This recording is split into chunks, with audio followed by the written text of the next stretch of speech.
collection Le Monde Merveilleux de Walt Disney. Et dedans, il y en a plein des différents.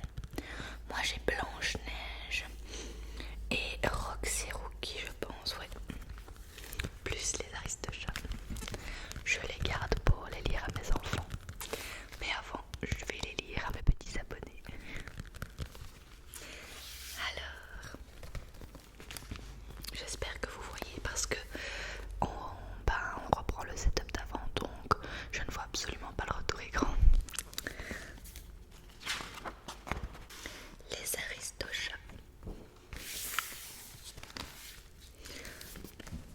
Alors, comme chaque matin, près du bois de Boulogne, Madame de Bonnefamille, bien installée dans sa calèche, fait prendre l'air à ses enfants. Duchesse, une chatte angora blanche et ses trois petits, Berlioz, Toulouse et Marie. Froufrou la jument marche d'un pas joyeux, humant avec délectation le bon air d'un Paris où les automobiles sont encore l'exception. Seul Edgar, le cocher, est de mauvaise humeur, comme d'habitude. Donc ça, je suppose que c'est Froufrou la jument. Edgar est là. Et ça, c'est Madame de Bonnefamille, avec ses petits chats.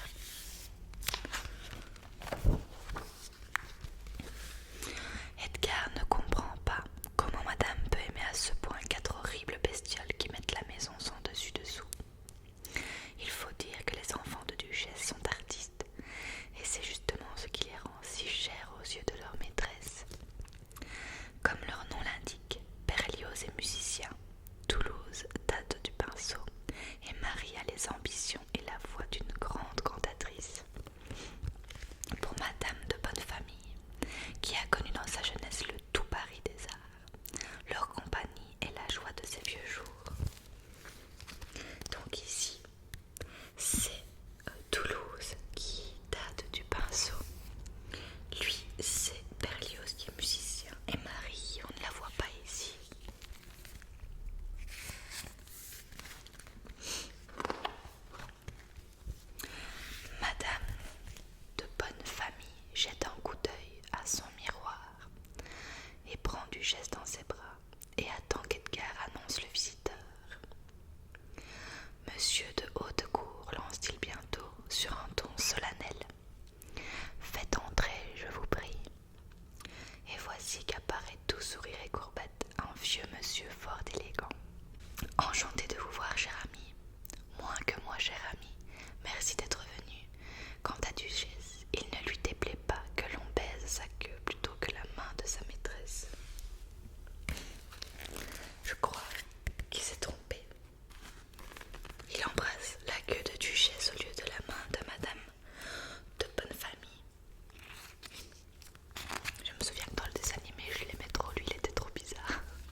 pense Duchesse.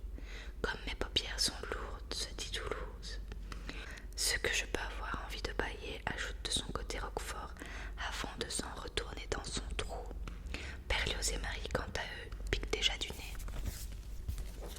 Ça, c'est Roquefort, le petit raton.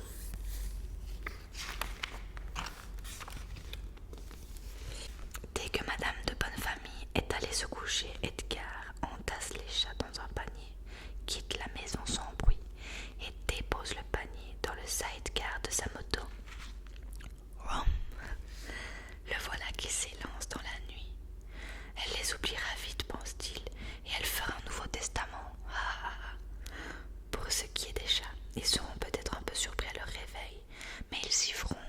La nature et le bonheur n'a jamais tué personne. Ça, c'est Edgar qui part sur sa moto avec les chats. Waouh, waouh, waouh! Deux chiens bondissent en même temps que la moto lancée à toute allure. Et quick! Un coup de gros dans le mollet d'Edgar. Oui, oui, oui, c'est bien fait. Un second coup de gros dans l'autre mollet. Aïe, aïe, aïe. Et voilà la moto qui fait une embardée. Les deux chiens se penchent au-dessus du fossé. Quel culbute! L'engin dévale la pente, de rocher en rocher. Edgar s'accroche de toutes ses forces à son guidon, tandis que la corbeille, éjectée du sidecar, s'en va rouler de son côté. Ça, c'est la corbeille où il y a les chats dedans. Et ça, c'est Edgar qui essaye de contrôler sa moto.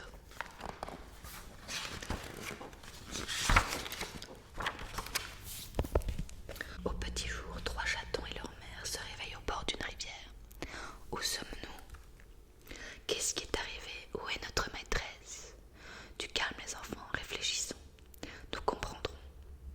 Mais Duchesse a beau se creuser la cervelle et ouvrir des yeux ronds, ni dans sa tête ni autour d'elle, elle n'entrevoit de solution.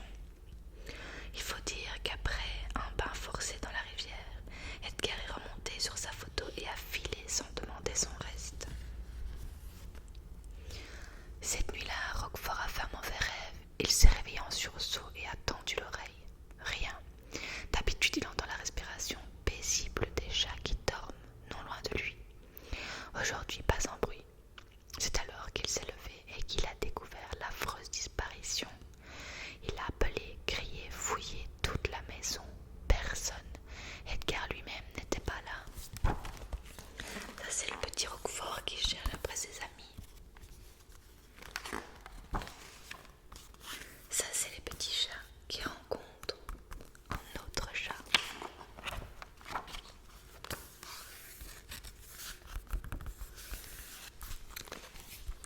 Miaou, un chat roux apparaît.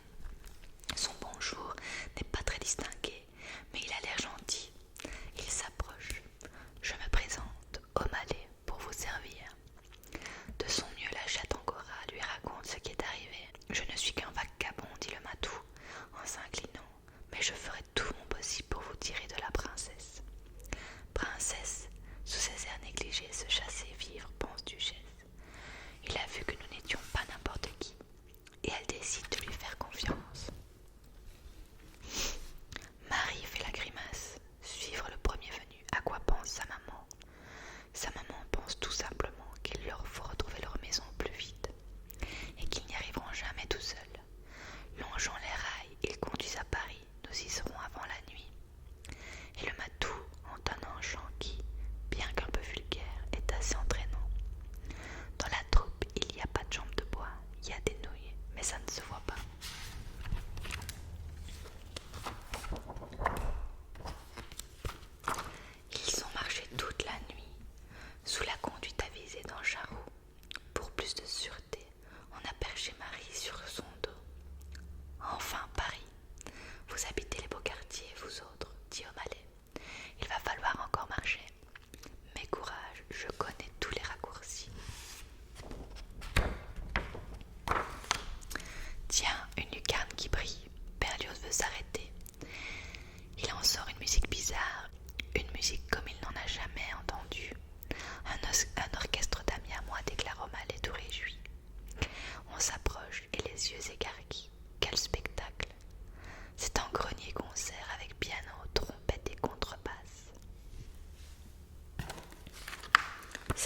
C'est bien Duchesse, si Madame de Bonnefamille la voyait. Elle qui ne connaît que Mozart et Chopin. Les deux chatons ne s'ennuient pas non plus, perchés sur un vieux canotier. Ils dansent en se donnant des coups de derrière. Moi qui n'étais qu'un musicien de salon, soupire Berlioz, c'est un tout autre avenir qui s'ouvre devant moi. Et moi, renchérie Toulouse, je tiens le sujet de mon prochain tableau.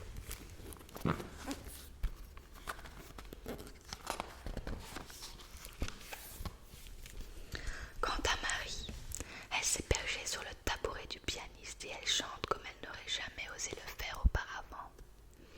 Et ça l'amuse beaucoup. Par la lucarne ouverte, sur les étoiles, un flot de musique et de joie monte vers le ciel. Duchesse navigue en plein rêve, elle est emportée par un tourbillon roux qui s'appelle O'Malley.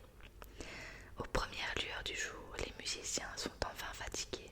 Ils s'endorment sur leur instrument. Cependant, les trois chatons découvrent avec stupéfaction leur maman perchée en haut d'une cheminée. Duchesse n'a pas vu les heures passer. Mon Dieu, soupire-t-elle tout à coup, le soleil va bientôt se lever. Que va penser Madame de Bonnefamille? Il faut rentrer. O'Malley tente de la retenir. Nous étions si bien tous les deux, j'ai vraiment beaucoup d'estime pour vous, princesse. Moi aussi, à vous, Duchesse, rougissante.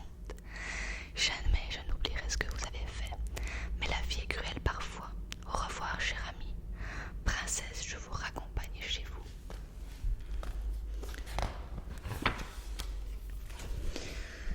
Quand Edgar est rentré à la maison, Madame de Bonnefamille était sortie chercher ses chats.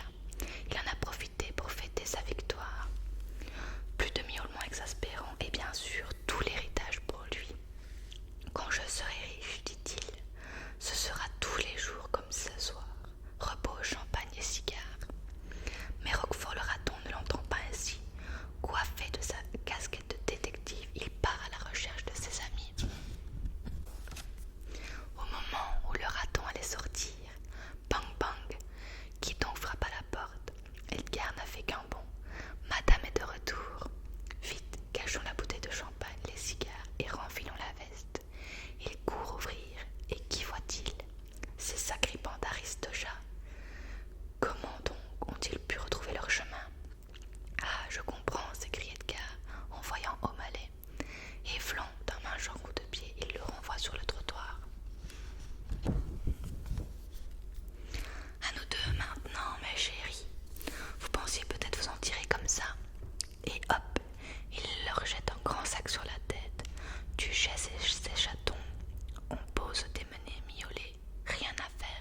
troisième atterrit sur son crâne. Bref, il y en a partout.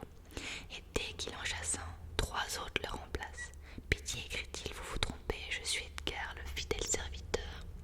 Justement, rétorque Roquefort, Madame de Bonnefamille nous a dit que c'était votre fête. Alors on est venu vous la souhaiter. À ces mots, le matou redouble d'enthousiasme. Il le mérite. Quant au brave O'Malley, c'est avec la serrure de la malle qu'il se bat. À l'intérieur, sa princesse l'encourage. Je sais que vous y arriverez, ami très cher. Vos griffes valent mieux qu'un passe-partout. Et en effet, clic-clac, clic-clac, voilà bientôt le coffre ouvert. N'empêche que, derrière eux, la jolie bande s'active toujours. Sous la direction de Roquefort, les matous musiciens achèvent d'enfermer à son tour Roquefort dans le coffre. Edgar dans le coffre plutôt, pauvre Roquefort. Depuis qu'il est à Tombouctou, au fin fond de l'Afrique, Edgar n'a plus donné de nouvelles. Cela vaut mieux pour lui, assure Madame de Bonnefamille. Allons, tout le monde en place pour la photo. Aujourd'hui, c'est le grand jour. Madame de Bonnefamille a trouvé un nouvel héritier. Les Chatons, un papa et duchesse en mari. Il se nomme O'Malley. Vous l'aviez deviné. Ils font la petite photo de famille. C'est trop mignon. Et c'est la fin de cette histoire des Aristochats. J'ai vraiment adoré la lire, j'étais trop dans l'histoire. Merci à mon abonné de m'avoir demandé de faire une lecture chuchotée. Si ça vous plaît, dites-le moi parce que j'en ai encore 2 comme ça. Ou si vous voulez d'autres thèmes ou quoi, j'essayerai de vous le faire. Donc j'espère